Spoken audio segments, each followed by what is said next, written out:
गुरु प्यारी साध संगत जी, आप सभी को मेरा हाथ जोड़कर प्यार भरा धन निरंकार जी। साध संगत जी, आप सभी ने एक वाक्य सुना होगा।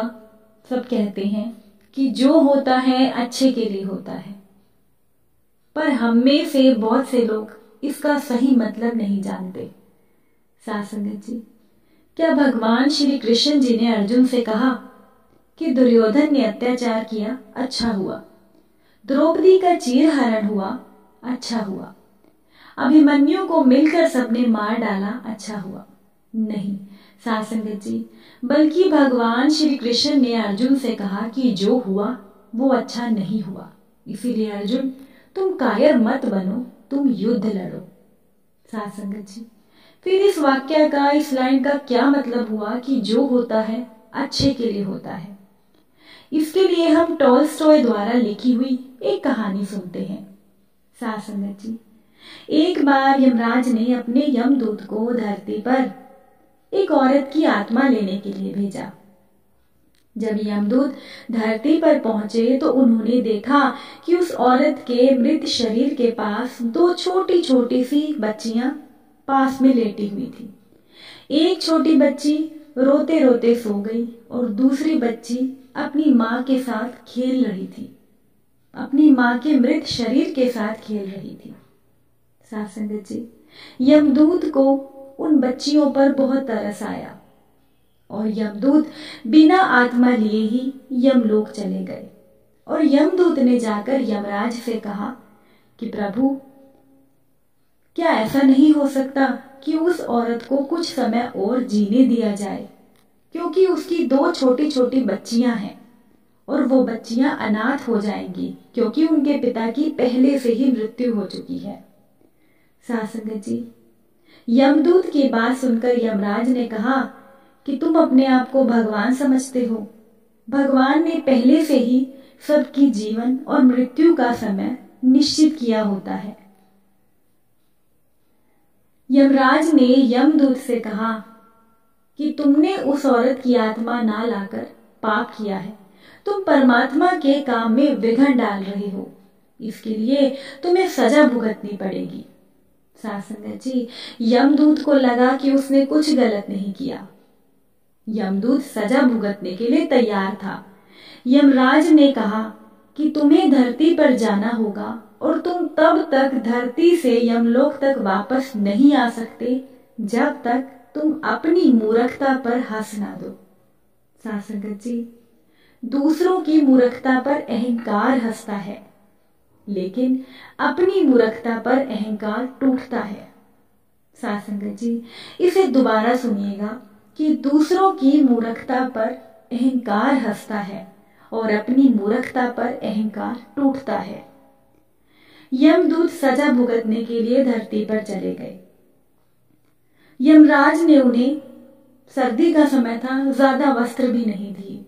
यमदूत धरती पर ठंड के मारे ठिठुर रहा था कि तभी वहां से एक व्यक्ति निकला और उस व्यक्ति को यमदूत को देखकर उस पर दया आ गई।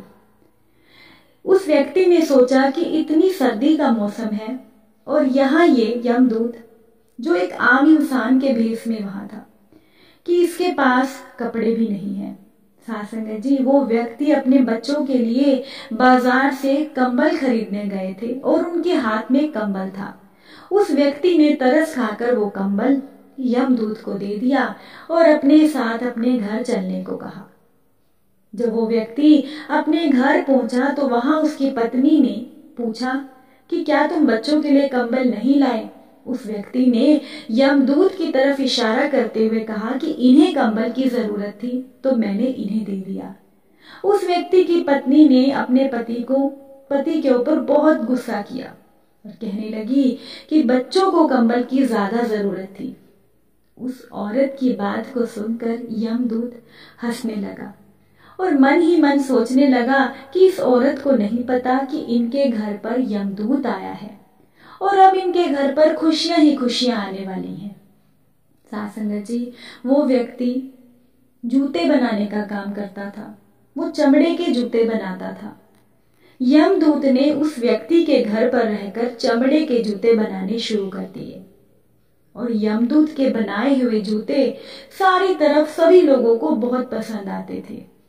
दूर दूर से उस व्यक्ति से लोग चमड़े के जूते बनवाने आने लगे और यमदूत इतने सुंदर जूते बनाता था कि हर कोई देखकर हैरान रह जाता था, क्योंकि किसी को क्या पता कि वो जूते किसी इंसान के द्वारा बनाए गए नहीं बल्कि यमदूत के बनाए गए हैं।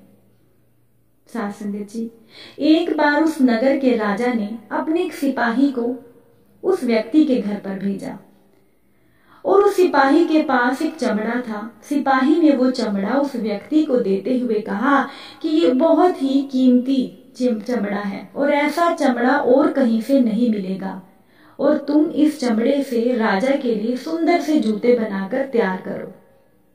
साथ संगत जी, उस व्यक्ति ने यमदूत से कहा कि वो राजा के लिए बहुत सुंदर से चमड़े के जूते तैयार करे।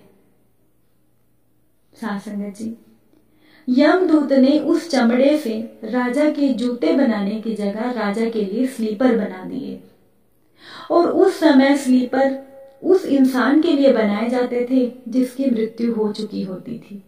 साथ संगत जी, जब उस व्यक्ति ने यमदूत के बनाए हुए स्लीपर्स को देखा तो उसने यमदूत पर बहुत गुस्सा किया और उसने यमदूत को बहुत बुरा भला कहा।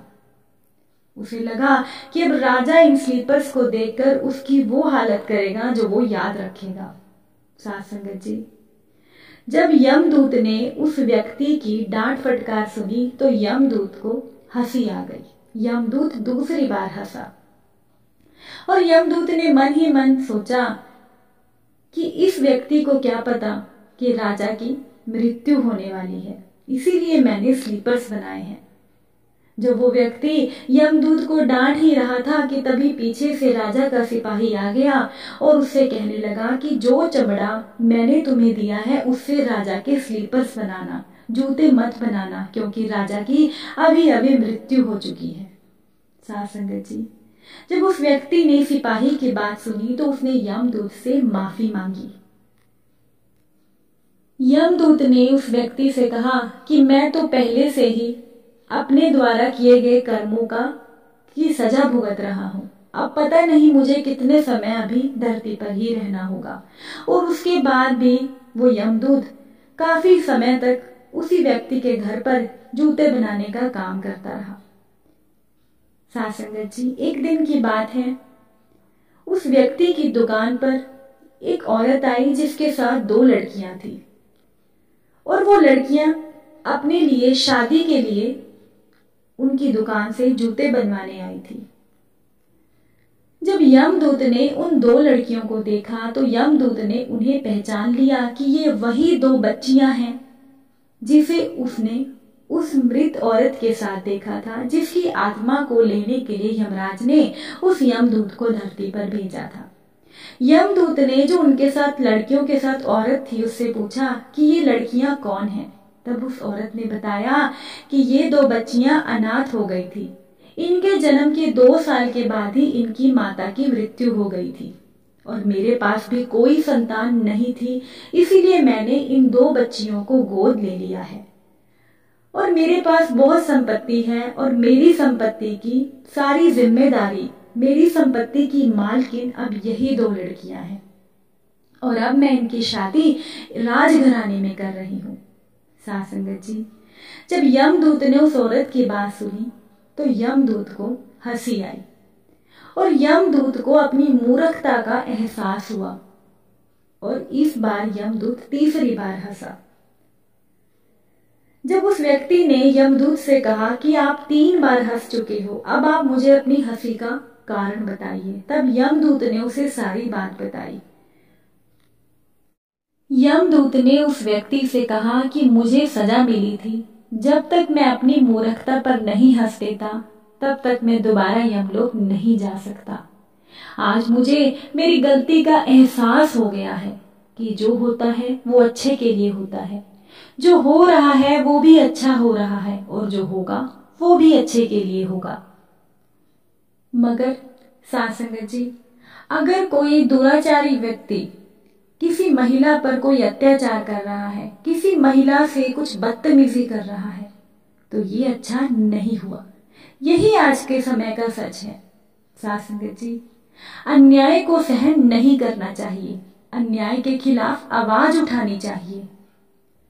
साथ संगत जी, ऐसी स्थिति में ये मत सोचिए कि जो हो रहा है अच्छे के लिए हो रहा है, बल्कि अन्याय के खिलाफ आवाज उठानी ही चाहिए।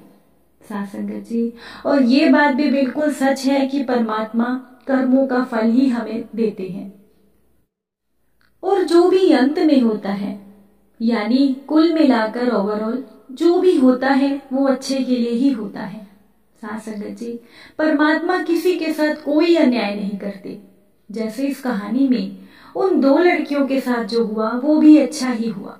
अगर उनकी माँ की मृत्यु ना होती तो वो सारी जिंदगी गरीबी में ही निकाल देती। इसीलिए साथ संगत जी, हम कह सकते हैं कि जो होता है वो अच्छे के लिए ही होता है। अगर साखी पसंद आई हो तो प्लीज वीडियो को लाइक करके कमेंट कर दीजिएगा। साथ संगत जी, प्यार से कहना, धन निरंकार जी।